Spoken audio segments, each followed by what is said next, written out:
Kevin works for Enterprise Ireland in the Clean Tech and Electronics department, but he's a really knowledgeable guy about this sector. So now that's going to cost me a fiver, I'm sure. Listen, my name is Kevin Donnelly. I work for Enterprise Ireland in the Clean Tech group. And as Martina pointed out, if those of you are familiar with the SME instrument from Enterprise Ireland, well, I guess you can leave the room now because we're going to be talking about that for a while.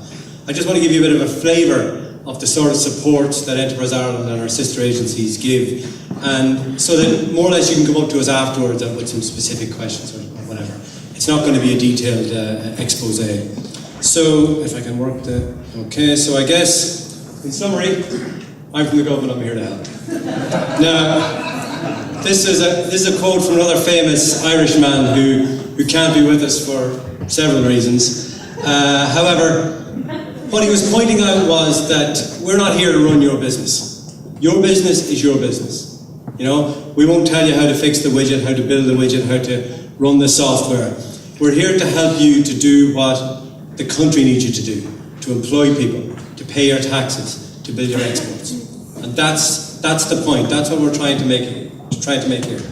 So it would be remiss of me not to mention our sister agencies, which are here in alphabetical order, not in order of preference. And what I can say is that these are the contact points for all companies. So if you go, you don't need to know which one is which. If you go to the wrong one, they'll direct you to the right one. Now, what I'm going to describe is Enterprise Ireland's offer, and if you are dealing by the IDA or UDRAS or the local enterprise offices, they will have similar offers and they will help you in a similar way. But I'm not speaking for them, I'm speaking for Enterprise Ireland. Okay? So, we're a government organisation. We like to chop the pie up into manageable pieces. So if you're along, we see you as a certain group of people who need help in different areas. So we take our potential exporters. You've been in existence for a long time, you need to help to grow that business. So once you've sold your product to the 4 million people in Ireland, what about the 40 million people in the UK? These are approximate figures, by the way. 400 million people in the EU, 4 billion in the world. You know, how are you going to get there? It's going to be easier to grow your business in that way if you have a product that is exportable. And if you have a product exportable, come and see us. High potential startups, the sorts of companies who have a technology or a real advantage, and they're looking at growing rather quickly. So the target is 1 million turnover in 3 years, 12 people, up order.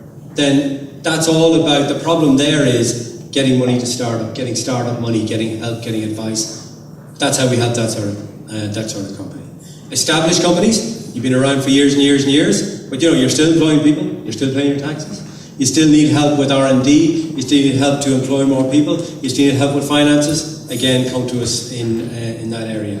Other areas, the research community, I guess that's been covered more or less by Martina. There's issues with Horizon 2020. I'll name check my colleague Philip Cheesty, who's a contact point here, who's in the nuts and bolts of supporting companies getting into Europe. So the sorts of things that Martina were talking about, Enterprise Ireland, there's lots of help out there. I'm just trying to give you a flavour of what's there, so that you say, well, yeah, that's my kind of company. I think I should go and talk to Kevin Donnelly. I'll send you on to Philip because he knows what he's talking about. And then, of course, we go to the internationals, which I guess are the large companies, and again, we don't offer the same support for those companies. We try and get them to do the sort of stuff they should be doing in Ireland. They should be doing R&D. They should have their headquarters here. They should be doing all that high value function so that, the young people here or the other people's sons and daughters have jobs that are going to keep them here in Ireland. I think that's a very important thing. So now, in terms of the stuff we do for companies, we can help companies on an individual basis, and we can help companies on a collective basis. So, individual, you want to employ people. Management development, we can support that. So again, you build your company to the stage where you've employed everyone you know.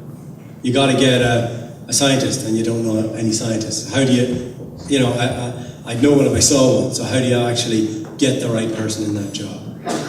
Research and development and lean, these are other things you should be doing in your company. You should be doing better stuff, and you should be doing it more efficiently.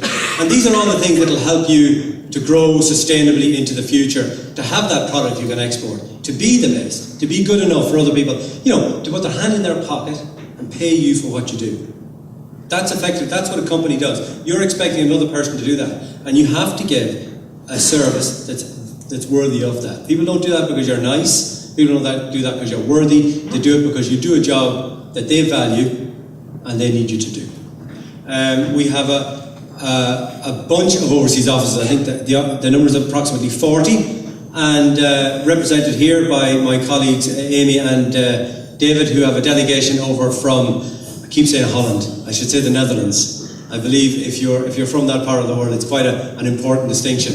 But welcome to all of you, and we hope that you're enjoying what's on the other side, market visits and buyer visits. So groups of people going to a foreign market.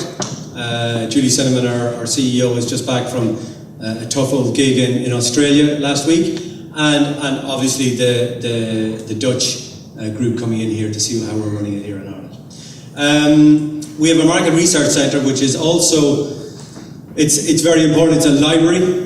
It's access, but it's staffed by people whose job it is to find out information about markets. So that's invaluable. If you want to sell your product in somewhere else, the more you know about somewhere else, the better. You may have the best product in Claremorris. Is that product going to sell in Westport or wherever else begins with W that sort of escapes me at the moment? My alliteration loses. So the collective then, moving on, we have clusters. We have the mega cluster represented here, which is a microelectricity generation association. You know, they're a group of companies with individual needs and wants and requirements, but a collective need. Now, somebody's got to bring that all together and say, look, you know, we had speakers all morning talking about the big picture. The stuff you can do on your own, you're doing it. If it's important, you're doing it. You need to work with and in the context of other people. And that's something that an agency can help to do. Of course, you've got to convince us it's a good idea, but isn't that what business is all about? You've got to convince people what you're doing is the right thing to do. So, a little bit about the clean tech group. And I must admit, you know, as far as Enterprise Ireland is concerned, we're agnostic. You know, if you are creating jobs, if you are exporting, if you are paying your taxes, we don't particularly mind whether that's in textiles or software or whatever. But in terms of clean tech, we have a small group together, and what we try and do is we try and support companies in that area.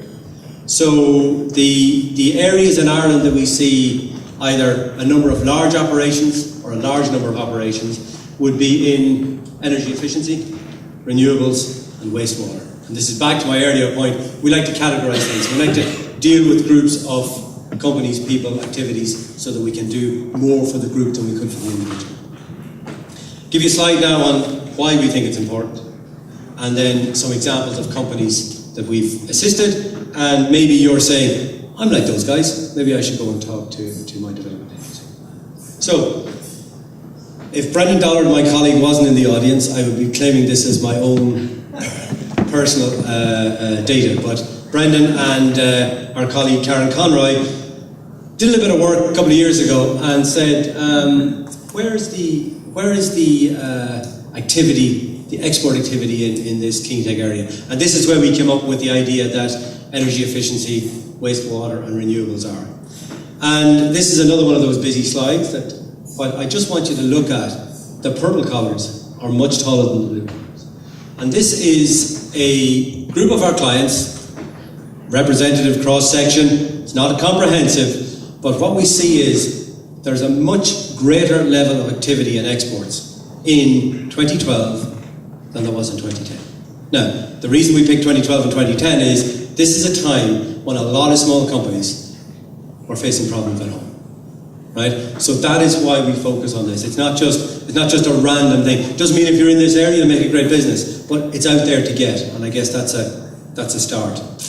And now I'd like to go through, I've got maybe 3 or 4 slides showing some companies that may, you know, trigger something, and some of them are here actually. So Harp Engineering, in existence for 12, 13 years, really good electrical engineers, had a product that they wanted to bring to London, helped them develop the R&D and the technical know-how behind that. System Link, Heat Genie, some of you might know that in your private lives. And again, we helped to get them certification so that they could actually have a business in the UK. Innovative high potential startups, Climate. This is software and control. So how do you make a product out of that? Where do you get the market? Where do you get that product together? Now, we don't run their company. We're not trying to say that we've developed it, but we help give them the space to develop themselves. And similarly, Crowley Carbon, this is a bit bigger than a motorbike engine, CHP system, that if you have a factory might be producing your electricity and hot water. And they were a company that installed other people's products. And they said, we install these products, we've got all these clients, we have a fantastic idea. What are we going to do about it? Well, why don't you build it? And we can help them to become more than a distributor of other people's products, but actually be a developer of their own. That capability of making their own product. You know, they have the customers, they didn't have the product. Established SMEs, so we're sticking on the western seaboard for these ones. CNF Green Energy, engineering company, new opportunity. How do we do it? How do we make it? And how do we export it? And similarly, Dairy Master, who are engineering company, they've got technology leader in dairy. They want, and again, this is Horizon 2020 and its predecessors, how they interact internationally with all those people. And I guess we're down to the large internationals. So, even if you're only employing 20 or 30,000 people and you're only turning over a couple of billion every year, we can still offer assistance. And these companies, we need them to do their R&D in Ireland. We need them to have their headquarters in Ireland. We need them to do to do as much work as possible in Ireland. And in these cases, in the case of Mainstream, it was the business case for that energy storage solution, which we heard about this morning. And because you have the technology, doesn't mean you have the business case. And again, before anyone's going to invest in it, you've got to prove that they're going to get their money back. And we helped develop Glendimplex with their R&D capability within their group, so to try and anchor that activity here. So, last slide. For those of you, and I guess it's probably a lot of you, who have forgotten all the experimental cosmology they've done in school, I discussed the Drake equation. So this is the number of extraterrestrial communicative civilization that are out there. Okay, so it's a funny equation. It's the rate of star formation, the number of planets, the number of planets that are inhabitable, the number of those that create life, the number of those that are intelligent, and how long they live. So the good news from this is n is greater than 1. So well, we know it's 1 because we're here, but n is greater than 1. So you're not alone. Give us a call. Thank you.